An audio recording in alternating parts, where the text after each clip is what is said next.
over the last couple of years, the congestion at Dublin Airport, the issues with the lack of infrastructure have created a situation where doing business at Dublin Airport has become much more difficult than it should be. We end up with more towing of aircraft, we end up with more fighting for available gate space, and as a result of that, we have to work harder and harder as a customer of the airport to overcome those issues. So we have made no secret of the fact that we think that the government strategy outlined in the DTAS strategy of turning Dublin into a national asset, similar to the way in which Helsinki and other airports have been turned, to grow it into a hub gateway for North America is correct. Hopefully you've heard nothing from us but the ambition to do that with the plane announcements and others. And we hope that the new CEO will similarly align the resources of Dublin Airport to do the same. And that requires investments in taxiways, investments in CBP, investments in gates. It requires standard airport investments which are in line with their shareholders' ambition. We're ready. We hope they will get ready too.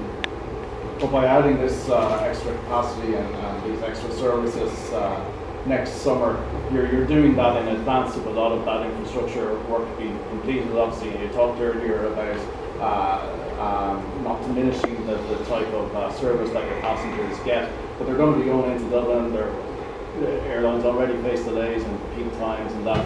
So your customer experience, is that going to be diminished next year?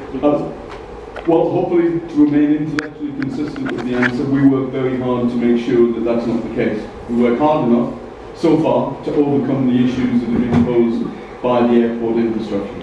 I give you a proof point of that example. The CX survey, the customer experience survey that came out yesterday, showed that Aer Lingus' performance versus both its principal competitor in Ireland and also versus the DAA had remained absolutely stable, even in the face of the issues you raised, while Dublin Airport had deteriorated dramatically and Ryanair's had deteriorated dramatically.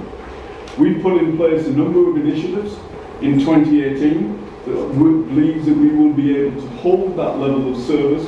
What we're calling out is if you want the LR expansion or the aircraft that I referred to before, not to get all techie on you, then you now have to address those key pinch points. And I think it's fair to say that our chairman of Aer Lingus and CEO of IAG, I think, made the same comments across town earlier today. And it's pretty much the same across all the routes. You get a minor blip on the odd one. Is 50% of the traffic comes from point to point, of which the Irish originating traffic, to use an industry term, is also 50%. Basically, around 35% of our traffic, fluctuates between 30 and 35, comes from European and, I have to increasingly say now, UK, because you have to separate it from Europe as it heads forward, from UK and European sources. And then there's a further 15 or 20% that comes from non-American gateways, where somebody's taken a plane from San Jose to one of our gateways to fly on to either Dublin or to North America. We do not see that changing, either with these new routes or with our model going forward. That gives us about 3.5% of the total North American traffic marketplace being funneled from Europe through Dublin to North America. So it gives us plenty to go at in terms of outcomes. In terms of non-North American routes, the answer genuinely was on the first slide, and I'm not being cute. We are focused to being a North Atlantic value carrier. The reason for that is that's the business we can prosecute economically, profitably, where we have the best growth opportunity in, and until we've exhausted that opportunity, we don't intend looking anywhere else. Mike, there had been a clamour amongst, say, on the leisure side for a seasonal service to Vegas. Were Vegas not offering incentives, or were Philadelphia giving you a better deal on this? Well, answer to that question, Vegas is another one of the cabs which is on the rank. It's one we would be interested in prosecuting.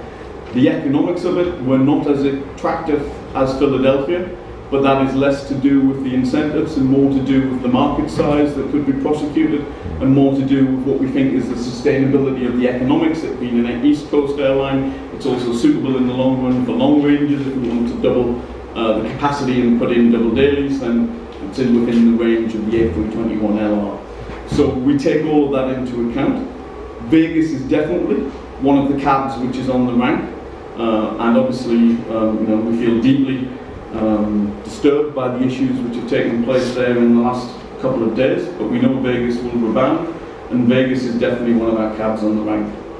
Our preference is to have year-round routes rather than seasonal routes, because that's the best way to bring longevity of traffic, but Vegas is definitely within that mix. Can I ask you, the new aircraft, the A321LRs, what's their range? Can they reach the west coast from here? Well, basically, in terms of the map, if you think of a kind of line that goes up across most of Canada but kind of cuts down Calgary, then makes a line across Chicago, goes as far south as the Carolinas, and then cuts back the other way, that's the economic range of the aircraft. So they don't do Seattle, they don't do the West Coast versions. That's why we'd always want an A330 mix within that piece to allow us to do the longer distance and the longer areas. There is, as you know, because I know you're an industry expert, some belief that the next generation of engines that power them will extend the range of those aircraft in the same way as A330s originally had a range and worked through, but our starting assumption is the one that they're getting. And how many passengers? We would hope to have it in a configuration that would get us to around about the 200. So, Hi, this is Rowan Eastwood. Two questions for me. One, how many passengers do you predict to carry on the North Atlantic route this year? And based on your plans over the next 2 or 3 years and your current load factor, what will that grow to those 3 years? And secondly, you hinted there that you have benefited from recent troubles with your immediate Irish competitor. Can you put a number on that? I'll try and take both questions head on. So this year we'll do roughly around about 2.5 million transatlantic passengers in 17.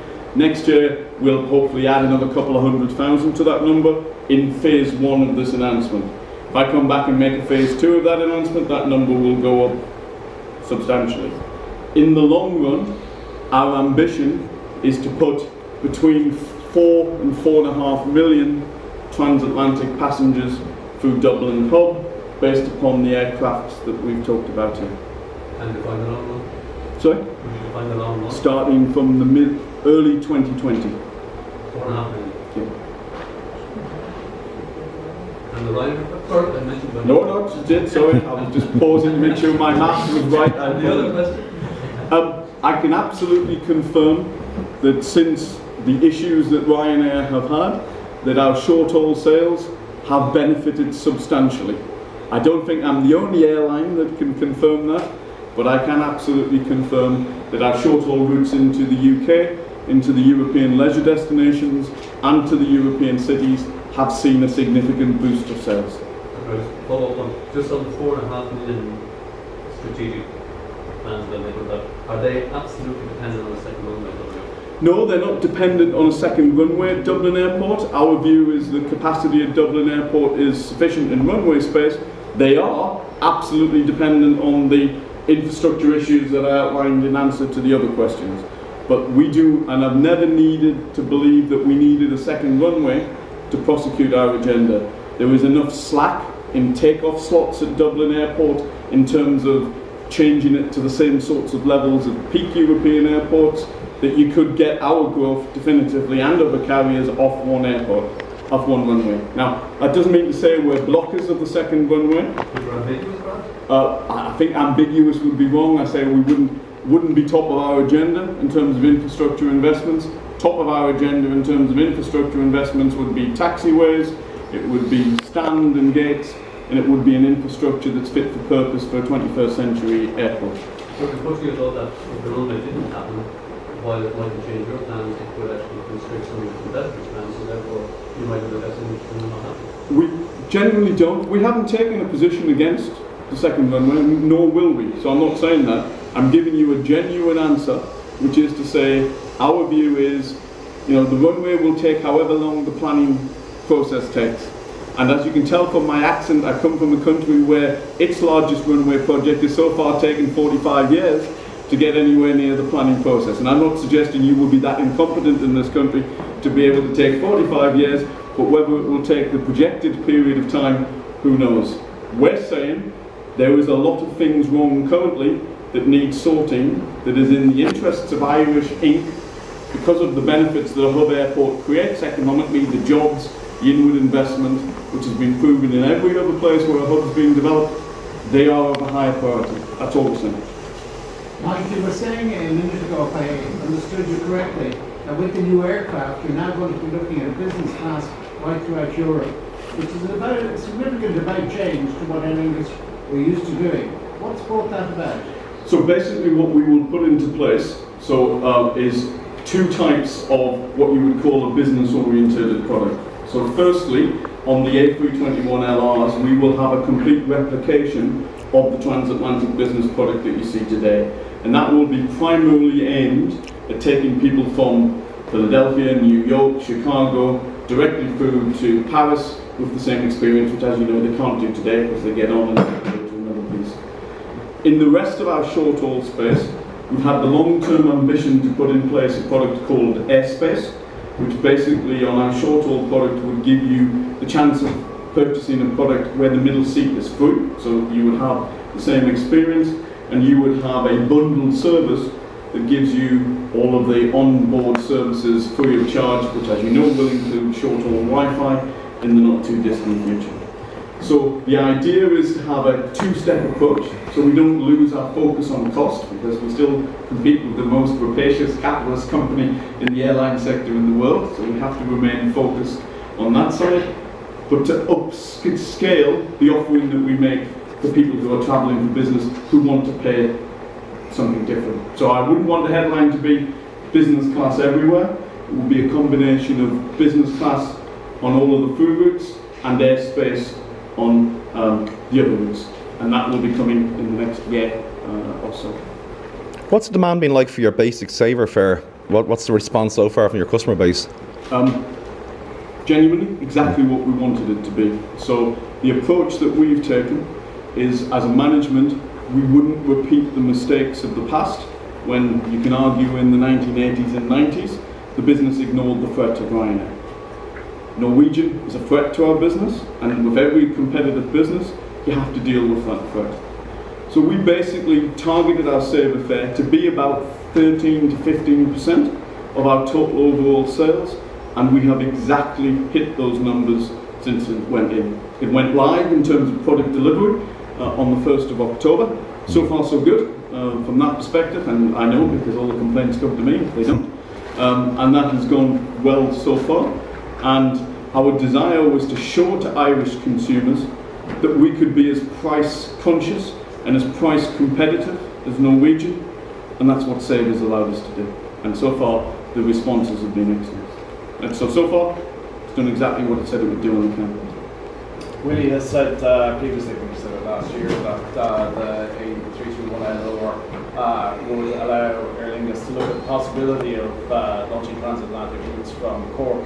Is that something that's on the agenda, or will it cannibalise traffic out of Dublin and Shannon for you guys, or is it something you think? No, it's something which we absolutely are prepared to contemplate.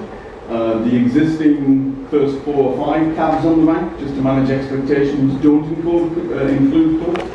But cabs further down the rank in terms of routes and destinations, we're absolutely happy to look at Cork, and we will, as we develop density in those marketplaces, as we've done with Boston and New York, out of Dublin and Shannon, Cork is a natural next fit, as maybe other services which may go from New York and Boston direct to other parts of Europe. The Aer Lingus brand in North America is a strong brand in itself.